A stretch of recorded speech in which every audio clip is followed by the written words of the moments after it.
next week arrested again. Charges are dropped over and over again until finally the feds scoop him up, and he is not getting put back on the streets, at least not until he wins his case. And this is what the Portland police have to deal with. It's why the union president has been calling out Ted Wheeler and the district attorney for a couple months now. They're going out on the streets, doing their job, taking these violent actors off of the streets, and the charges just aren't sticking. Could you imagine how demoralizing it must be as a police officer to arrest the same person 4 times, to be the victim of the constant barrage and onslaught from Antifa every single night, and then take some of these bad actors off of the street for them to just show their faces once again immediately after? It's a complete farce, and the people are getting sick of it. And speaking of people getting sick of it, Herschel Walker just released a video on Twitter absolutely slamming these violent agitators on the street, and more specifically calling out those from out of city who are traveling to specific hotspots to further escalate the violence. He's saying that they should be charged federally. Listen to what he had to say.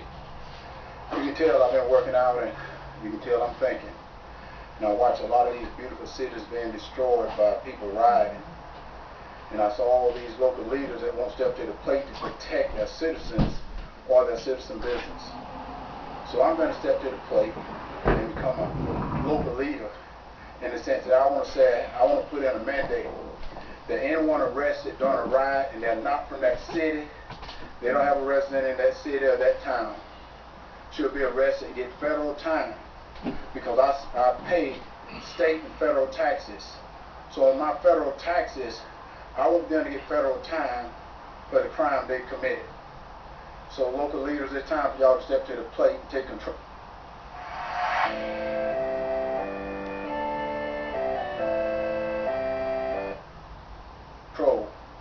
This got to stop. I think he's totally right. And this takes me back to what I mentioned in the intro, and something I spoke about in a couple of videos as well. It's time to start using the RICO Act. When you have an organized militant group orchestrating these events and sending people out in an organized fashion, it's a scheme. It's a racketeering scheme. And just like we saw the mafiosos in New York get scooped up in massive numbers during the Rudy Giuliani era, the same thing should be done with these Antifa militants, who have absolutely no intention on slowing down, very often stating on social media that this is just the beginning, and also threatening to make things worse for the next days until the election, and even after until inauguration, unless Biden wins a landslide. It's an organized racket, and either the Insurrection Act or the RICO Act need to be used to scoop these people up on federal charges. That's the only way that these charges are going to stick, because clearly the DA in Portland and the government, which has been infiltrated by far leftists pretty much across the board, has absolutely no intention on fixing the issue. And even like we saw with the Democrat who got arrested initially, the first story, the headliner for this video, one of her staffers is arrested, and the actual Oregon speaker has done absolutely nothing but condemn the police officers. The concept of law and order is under assault in Democrat cities, and seemingly the mob has taken over, not only on the streets, but within the city council and the justice system as well. The only way to answer this issue is with the federal government, and finding out some loophole, some way to actually get the feds in there with or without the consent of Mayor Ted Wheeler, because there's absolutely zero chance, regardless of how bad things get, that Mayor Ted Wheeler accepts aid from the Trump administration. That's what I got for you guys today. If you enjoyed it, then please make sure to leave a like, a comment, subscribe, hit the notification bell to be notified every single time I post a new video, since that's by far the best thing you can do to support the channel. Follow me on Twitter, links in the description, and check out my subscribe star, links also in the description. Now it's time for me to get back to cooking up some more content for you guys. I want to thank you for watching, and I'll see you on the next one. Ginger and Tuffles. Stop kissing. How you doing today, Lucy? Oh, pretty good. Got some good tacos here in Acapulco. And it's pretty nice here at the beach. And just having a lot of fun.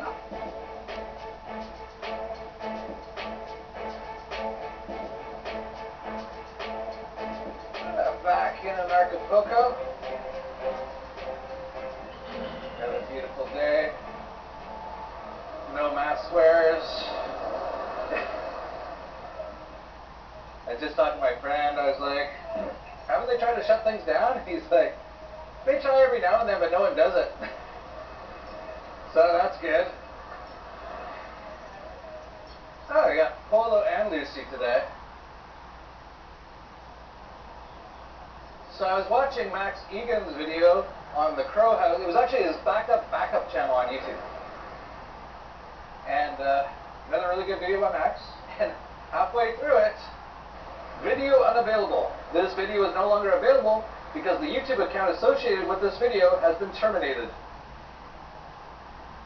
So they've now terminated all of Max Egan's channels on YouTube. So that was like 3 of them, and he sent me an email and he said, that's it. I'll just be over on BitChute. I think he's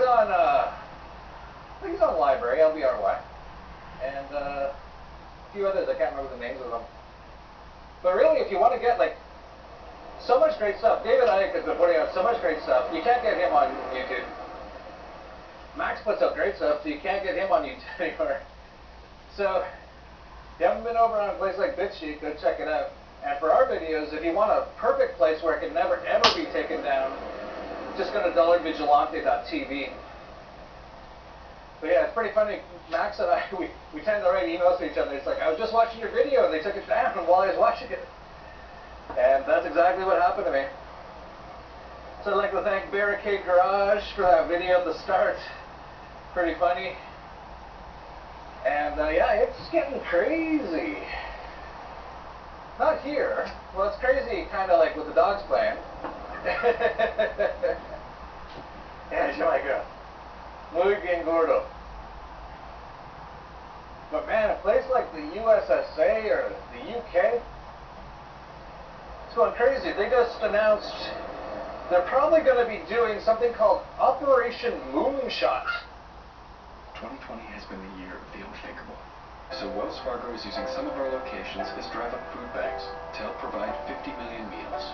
The unthinkable has happened. Now it's time to rethink how to make a difference. Wells Fargo. Which is a £100 billion plan that could see the entire UK population tested for COVID in just a week.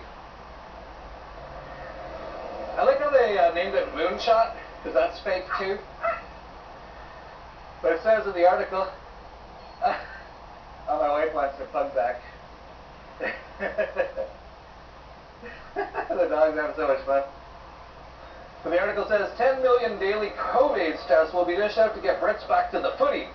I mean soccer, theatre, and their mate's house under new government plans costing £100 billion. The entire population of the UK could be tested in a week under Downing Street's ambitious Operation Moonshot program. Groups of more than 6 will be banned from Monday, and anyone who disobeys face a £100 fine. Pub owners and diners will be forced to hand over their details when they go out as part of a ramping up of track and trace. A new army of health and safety inspectors will be rolled out by local authorities to crack down on places not enforcing safety rules. Boris Johnson vowed to roll out new tests which can deliver results in just 15 minutes. He said a negative result would give Brits a freedom pass, allowing people to mingle like they did before COVID. Well, a freedom pass. So now, to leave your house in the UK, you have to do a test. And then you get a freedom pass to let you do things you could do 6 months ago. Sounds about right. It goes on to say, under the plan, Brits would swab themselves in the morning and be given a 24-hour pass to mingle without having to stick to social distancing rules. A person could prove they had tested negative by either electronically presenting the result or showing a printed card. Yeah, swab yourself in the morning, and then you could mingle for the day, just one day.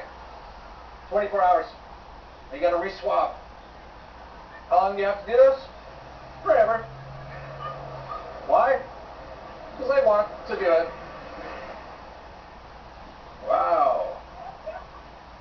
And one critic pointed out that the hugely expensive plan cost almost as much as the National Health Service's yearly budget for England, $130 billion. I like how they call it the National Health Service. Has nothing to do with health. Always call it medical service. And it's the big pharma people. And they're killing everybody, basically. Slowly, in some cases, but basically. We pointed out, this would like double the amount they spend on all health care just to do this. Yeah, it sounds about right. Why not? Print up tons more money, go into hyperinflation, put all the people in the country in debt. That's another thing I want to mention too, is that I often see people say that you know, if the country goes really deep into debt, you're putting your kids and your grandkids into debt slavery. That's totally true. As long as they are slaves, hopefully they're not. Hopefully they don't sign up to anything government related. Hopefully they get rid of government from wherever they are. But it's not just your kids and your grandkids. If you're alive, it's you. A lot of people are like, wow, in the future, this could be... In the future, it's already really bad. Does no one know what's going on? And Dr. Fauci came out on the Communist News Network and said, normal life may not be back until the end of 2021. Yeah, so this started around the start of this year. And life as normal, so you don't have to get swabbed every morning before you can mingle. Might not return for another year and a half or so. You know, just 15 days to flatten the curve. Yep, they did it again. People keep falling for it. And as long as people keep falling for it, they'll keep doing it. So yeah, if you've been enjoying this so far, hope you're ready for another year and a half or so of it.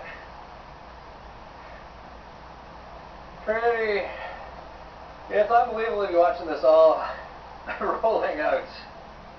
Saw a great tweet from, actually I was watching the Corbett Report with their propaganda watch, and they mentioned this tweet, and it says, has anyone here watched RoboCops?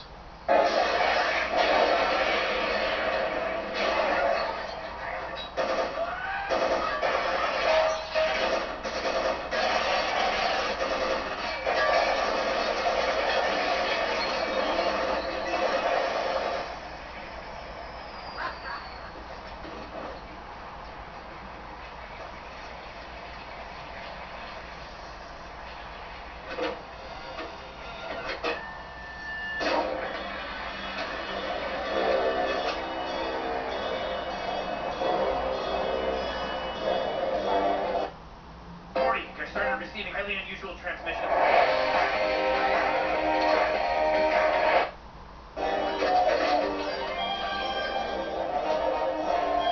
Remember how in the movie corporate America aids criminals and helps incite riots so they can lower property values and then buy up the city?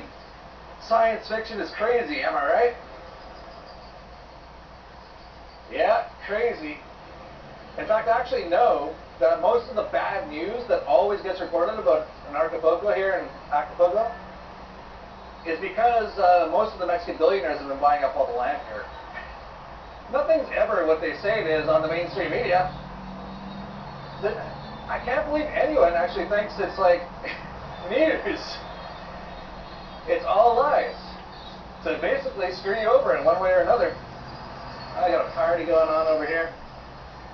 But speaking of RoboCop and these corporate America destroying everything to drive down the property values, well, the Federal Reserve now owns nearly 1/3 of all U.S. mortgages. As of August 26, 2020, the Fed's balance sheet is nearly $7 trillion total, of which $3.7 trillion are notes or bonds and nearly $2 trillion in mortgages.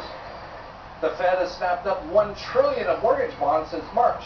It bought around $300 billion of the bonds in each of March and April, and since then has been buying about $100 billion a month. The Fed now owns almost 1/3 of bonds backed by home loans in the U.S.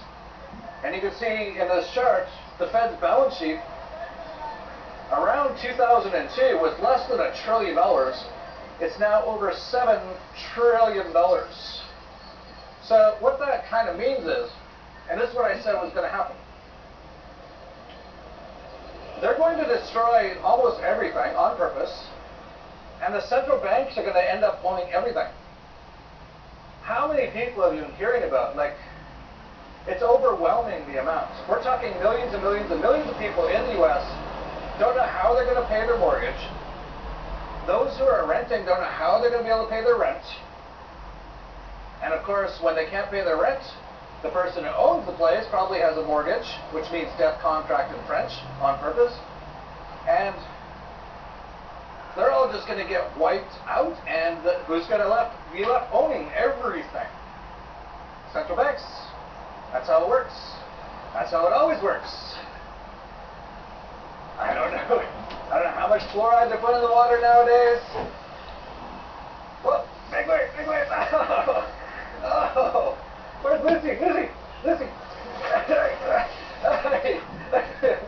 Got her. Holy cow. Oh, she's soaking wet. She was under the water. Those waves. Oh, I got you, Lucy. Good thing you got me, dear. Holy cow, that was a big one. I gotta watch it. I was up to the waist, my waist in water. Lucy was floating by me. Oh, we made it, Lucy. Somehow we survived COVID and drowning today.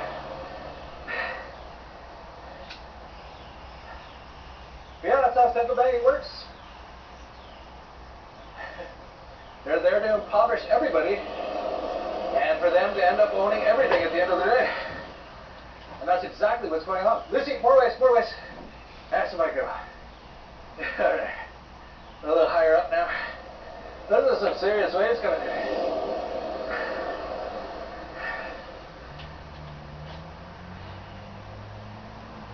And speaking of banks, Warren Buffett, who's part of the Good Club, the billionaire Good Club. Mike and the Super Friends. In the great hall of the Justice League, there are assembled the world's 4 greatest heroes.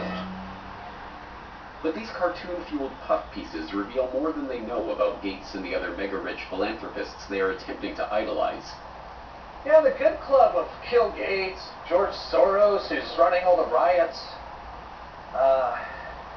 Oprah Winfrey, and Warren Buffett. Now Warren is selling out of his bank stocks. Says according to Guru Focus, Berkshire divested of 100 million shares of the San Francisco-based bank on August 14th. It now owns a total of 137 million shares, which is a steep decline from the approximately 480 million shares it held 3 years ago. The stock traded for an average price of $25.30 per share on the day of the transaction.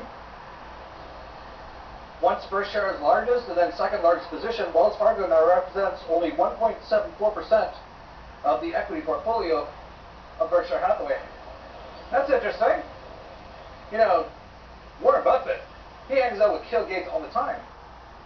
Recently started trading stocks. I bet you're making one critical mistake. I would know. I've been trading stocks. Hello, everyone. Mr. B! What's your secret mission about? It's not my mission, but an idea that came from our good friend Mr. Bill Gates. Hi, kids. The real, actual, in-person Bill. Bill! He's trying to say that we're big fans, Mr. Gates. They're in the Good Club, so... And George Soros is kind of running all the riots and stuff. Bill Gates is doing the vaccine, big pharma, terrorist attacks. So they hang out all the time. He must know what they're going to do. And a big part of what they're doing is getting rid of cash, which will basically get rid of banks. And then all that will be left is the Federal Reserve. Again, owning everything.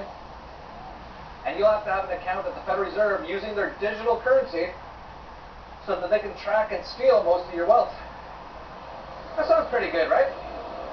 Is everyone like okay with how the world is? Does anyone want to change any of this? Might want a little bit. And speaking of the Federal Reserve and the IRS stealing all your money, the IRS is offering you $625,000 to crack Monero.